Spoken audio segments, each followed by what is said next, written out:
welcome to Ask the. I'm your host, Denise LaFrance. It's a department that is constantly busy, and it's always to keep you safe. They work 24 hours a day, 7 days a week. We're talking about the Las Cruces Police Department. Today we're joined by Chief Richard Williams. How are you doing? How are you, Denise? Good, good. Well, we have a few questions to ask you here on our show. For starters, we're talking about all the things that the department does, always keeping everyone safe. One thing that people don't know about yet is that the public can now report minor crimes online. This is a new system. So what is this called, Sure. and what kind of reports can you file online? Sure. We have it set up now where you can go onto our website and a citizen can file a report online where they don't have to call for an officer or wait for an officer. We're only doing a few crimes right now, crimes that typically don't have a suspect attached to it, minor crimes such as vandalisms and thefts and petty larcenies, things along those lines that would help us not to have to respond there, because the likelihood of us ultimately catching someone who stole a garden hose would probably be very minimal. But at the end of the day, though, it allows that resident to report it, and they can use it for their insurance purposes or any other purposes that they need. The report is still reviewed by a police officer, and it is ultimately approved and signed by a supervisor. So this is a new way to go. I mean, it takes some of the time away from the person from having to wait for the officer. Sure. It's convenient, and then at the same time, it doesn't take time away from an officer from Right. responding to something else they may have to Right. respond to that's a little more urgent. Well, last year, we handled 145,000 calls for service last year, and you're right, 24/7, 365, and so we want to be able to prioritize our calls.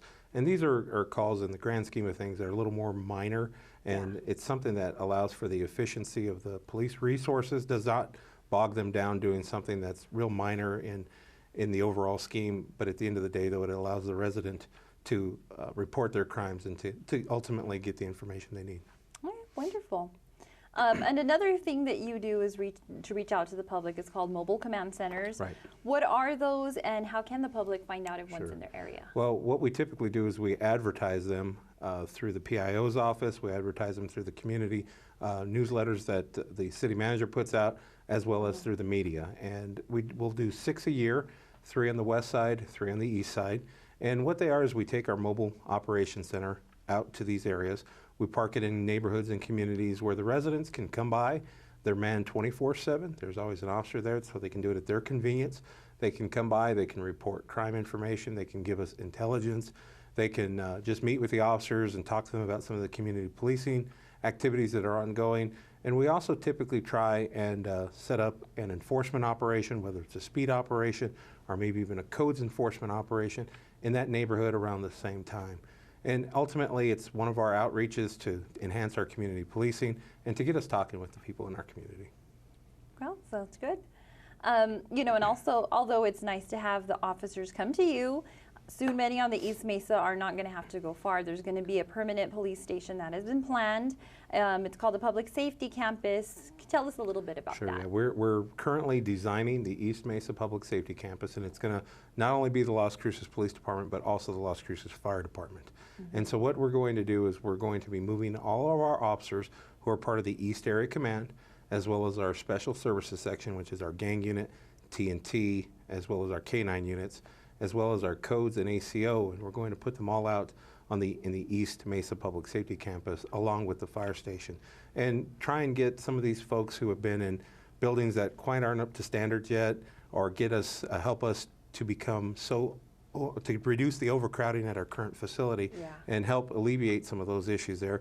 Get us out, decentralize us, which is in line with community policing, puts us out into the neighborhoods, and it's someplace where people can go, and it's essentially going to be a mini police station. So they'll be able to go there, file reports, speak to officers. We'll have some detectives in there, and so it's just a smaller version of what we currently do.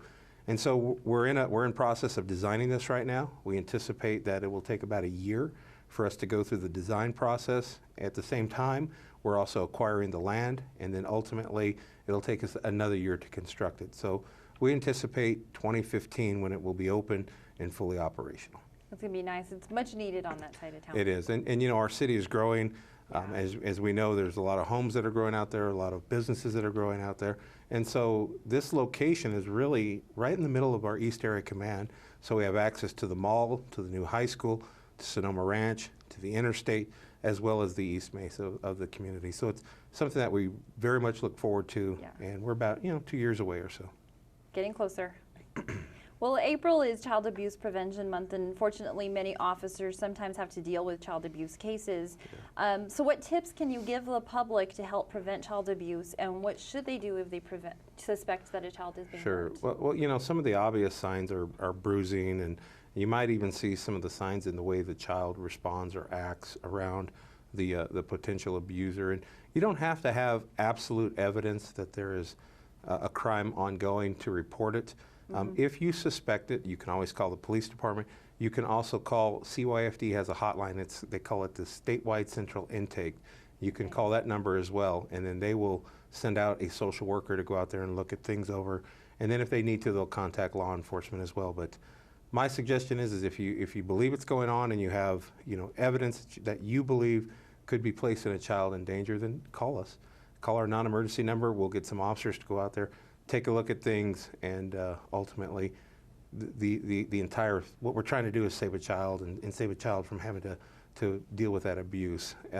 There's also a state law, though, that requires police officers, social workers, medical personnel, anyone who suspects this, they are required by law to make sure that they report it to law enforcement, or at least the central intake. So there's some people that are required to do it, but it's really everyone's responsibility. Yeah, to watch out. Okay, and finally, the department is getting ready to hold another academy. When is the deadline for someone to apply, or what are their requirements? Sure. Yeah, the academy is, the deadline is May 12th, and it's all online. You can go onto our city website and start the process there. The major requirements are a high school education, and from there, a clean background, no criminal record, or no felony criminal record, let me put it that way. And one of the key things that we look for is honesty and integrity. And people have made mistakes. We were all young at one point in our lives, and so we understand that. But at the end of the day, though, when they're doing their background packet, they have to be forthright and tell us everything that has happened to them in the past, whether it's a criminal charge or a citation. We're going to do a complete and thorough background where we talk to their neighbors, their bosses.